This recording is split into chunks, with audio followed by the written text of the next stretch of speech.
Okay, guys, here we go. On 3, 2, 1, go!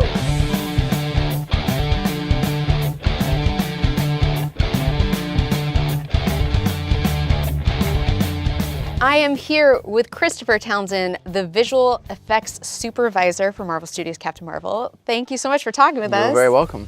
We are here in the Frank G. Wells building on the Disney lot, and this is where the magic happens, right? This is where some of the magic happens. The edit suites are up there, the directors are up there. Sort of every day we're all getting together and talking about the film and how to make it better. So there are so many fun things to tackle in this film in particular because you have other worlds, you have aliens, you have superpowers. I want to talk a little bit about Captain Marvel's powers. We see in the very first trailer her binary powers come to life. It's really, really exciting to see, Yeah. but there's so much to that. So if we sort of look at the first shot, where do you even begin to come up with the concept for what that power is? It's so interesting. Every time I start one of these movies, I think I have no idea how we're going to do this. So you literally start with a blank sheet of paper in terms of what we can do.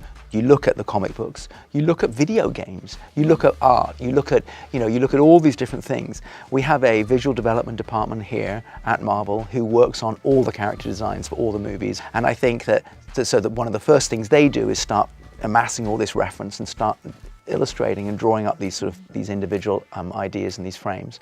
One of the things that Anna Boden and Ryan Fleck, the directors of the film, that what they've brought to the film is this sort of very naturalistic feel. So what was really exciting was, how do you make a big superhero movie but keep it naturalistic and keep it grounded in reality?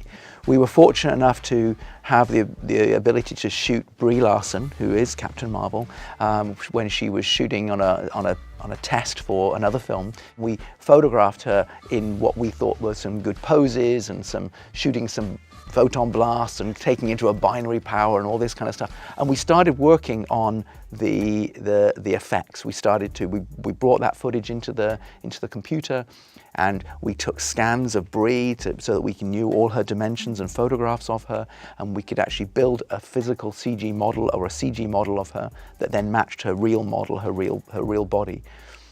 We track all that to the photography so that we now have a digital version of that in the computer. And then we started with simulations and sort of keyframe art over the top of Brie.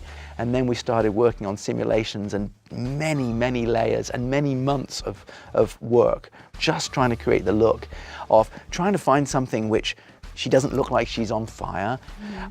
She can't look, her energy has to feel strong. We can't go over her personality. So it was really trying to find all those bits and pieces. And then once you have that idea of what you want it to look like, you guys have put it through all of those layers, and you start shooting, how do you use practical elements like lights and those sort of things to help the visual effects process? It's always really tricky of knowing, well, where do you use interactive light and when don't you? And so one of the things we had designed for the set and for Brie were these big sort of light bracelets that she wore, which is LED panels of lights on her wrists. And sometimes we even put them on her body so that she could interactively light up the environment that she was walking through, but also she could light up her face. So a lot of her body is then digitally replaced or enhanced. But obviously we want to keep her face and we want to keep the performance that she's giving. So often it's very useful to have sort of when she's moving around with her lights on her wrists that you have the light moving appropriately. Well, I love it. It is very punk rock. And then I have to say, this shot is so beautiful. The scroll transformation that we see on the beach, it's really the first time we get the full idea of what a scroll can do. Right. How do you put together these shots? Because clearly there are two actors playing one role. It was interesting. It was one of the first transformation we did, the first shape-shifting we did. And Ben Mendelsohn's our sort of lead scroll. And when he sort of turned up on set, it was one of the first things that Anna and Ryan, the directors, spoke to him about. Like, okay, how do we do this? How should we even, what does a Skrull feel when he goes through this transformation, this shape shifting? Is it painful? Is it easy? Does it take a lot of effort? And I think so. A lot of that comes from the performance of what the actor is going to bring to it. And so, we decided that it does take a lot of effort.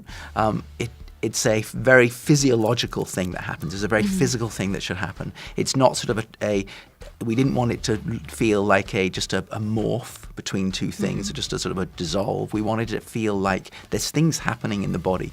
And one of the big things that we wanted to do is to use the grooves in the Skrull's face.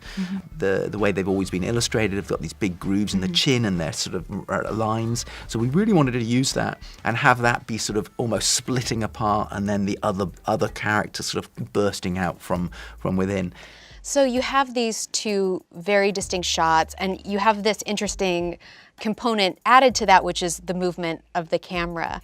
It seems like it must be such a long, sort of painstaking process. How many iterations does a shot like this go through? Well, there are probably there are dozens of people that are working on a shot like this. It only took, we had one day to shoot it, the entire sequence. And Perfect. I know. So it's always a little bit rushed when you're dealing with light. And it was supposed to look like sunrise. Well, in fact, it's sunset, because that's the only time we could get there for the actual shoot. So it's somewhat chaotic when you're actually trying to shoot this. And then artists sit down and then they're starting to really work on it.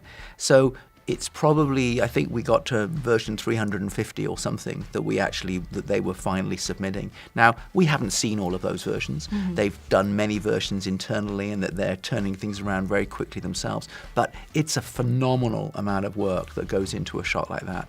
And the painstaking work that goes into individual, the hairs, the way her hair grows, halfway through the process, I said, wouldn't it be kind of fun if her hair just starts in a bun and then just falls down rather than just growing out of her head? So you're making it up as you go, when you're thinking about it, and it's never sort of, you don't go in with a plan of exactly how it's going to go. You're reacting to what you see. So it's a fascinating process. I have a feeling this next character got you into a real hairy situation, because it's Goose the cat. Cat actors, I assume, have some limitations that human actors don't. How much of Goose is visual effects, and how much of Goose is your wonderful cat actor, Reggie? Reggie. Well, it wasn't just Reggie. So the complicated thing was there were 4 cats on set. And Reggie was our hero cat, but there was another cat that was good for being held, and there was another cat that was good for sitting. And so some of the shots are, when the cat is floating. Obviously it's not real, and because a real cat can't do that. But there are other shots where the cat is on somebody's lap and just sitting there and doing cat things. And a lot of that isn't the real cat either. A lot of that is the computer-generated cat. I think there were about 100 or so shots in the movie of the cat, and I think 70 of them are CG. Wow. So about 2/3 of the shots are virtual. I've seen this side-by-side shot of the VFX cat and the real-life cat. I personally cannot tell them apart. How do you tell them apart? One of them's got a collar on. So that's the big tell. That's the big tell. One of them has the collar and one of them doesn't. But, yeah. What if you take off the collar? Then it gets tricky. And that's the whole point, right? That's what we're trying to do. And and that was really a proof of concept of just to see, because obviously the challenging thing in this film is being able to match the shots so that you can go from the real cat to the CG cat back to a live cat and it's really, and our job is to never take the audience out of the moment. So we have to nail that, and that was incredibly challenging to get that. I love it through that lens so much. And you guys go see Marvel Studios' Captain Marvel in theaters now.